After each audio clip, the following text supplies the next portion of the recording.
नमस्कार, Vindhya vision news में आपका स्वागत है। सेमरिया, वो नाम जो विकास के लिए चमकता है, लेकिन आज हम आपको सेमरिया के उस अंधेरे कोने में ले चलेंगे जहां चमक तो है मगर सिर्फ नेताओं की, और जहां बदबू है जनता की तकदीर में। यह कहानी किसी आम गली की नहीं, बल्कि सेमरिया बाईपास के ठीक उस हिस्से की है जहां विधायक अभय मिश्रा जी की आलीशान इमारत खड़ी है। एक ऐसी इमारत जो चमकती दमकती है और प्रतीक है सत्ता के रुतबे की। लेकिन उसी इमारत के ठीक सामने एक और प्लॉट है, विधायक प्रतिनिधि का।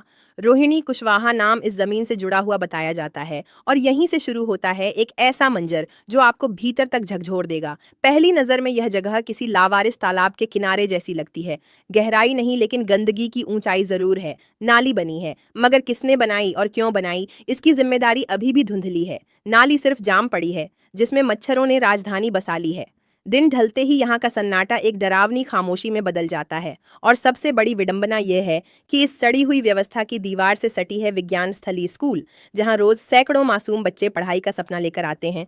लेकिन हर सांस में वो गंध भरते हैं जो बीमारियों की आहट देती है। आइए जानते हैं क्या है पूरा माजरा। ये है सेमरिया का बाईपास, जो रीवा रोड से वर्तमान विधायक अभय मिश्रा के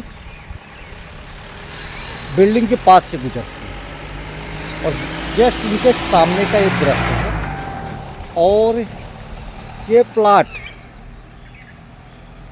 विधायक प्रतिनिधि रोहिणी कुशवाहा जी के का बताया जा रहा है। और यहाँ नगर पंचायत नाली का भी निर्माण नगर पंचायत की या बाईपास वाले की है, अपने को कंफर्म जानकारी नहीं है। पर ये नाली नदी से जोड़ने के लिए, वो नदी है, नदी से जोड़ में पानी गिराने के लिए शायद बनाई गई। पर यहाँ के हालात देखिए, किस तरह यहाँ पानी जमा है और पानी का यहाँ पे भराव है। निकासी की कोई व्यवस्था नहीं है, जिसमें मच्छरों के अलावा कुछ नहीं दिखाई देगा। और आगे आने वाले समय में जस्ट इसके बगल से स्कूल भी लगती है, जिसका नाम विज्ञान स्थली है। अब यहाँ से मच्छर बच्चों के ऊपर क्या प्रकोप करते होंगे।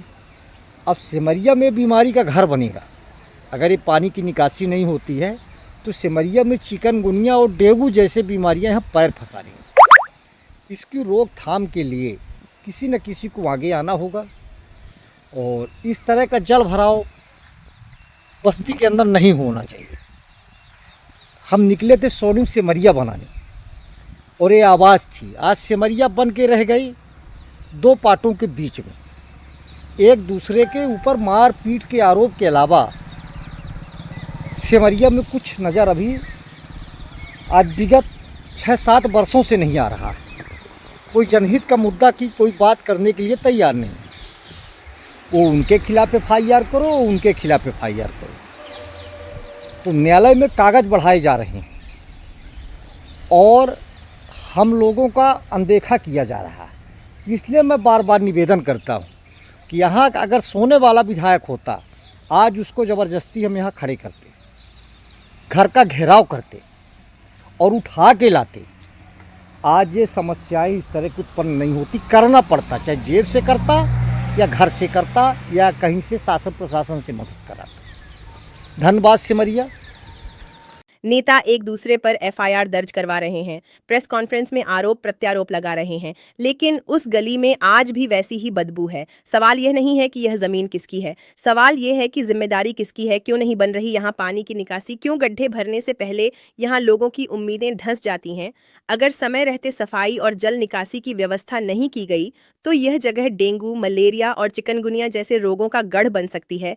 जब नेताओं की कोठियों के सामने ही जनता का दम घुट रहा हो तो यह सवाल उठाना लाजमी है, क्या विकास सिर्फ उन्हीं रास्तों से होकर गुजरेगा जहां से नेता आते जाते हैं? क्या सेमरिया को साफ हवा, साफ नाली और साफ नीयत के लिए एक और चुनाव का इंतजार करना होगा? आप इस मुद्दे पर क्या सोचते हैं?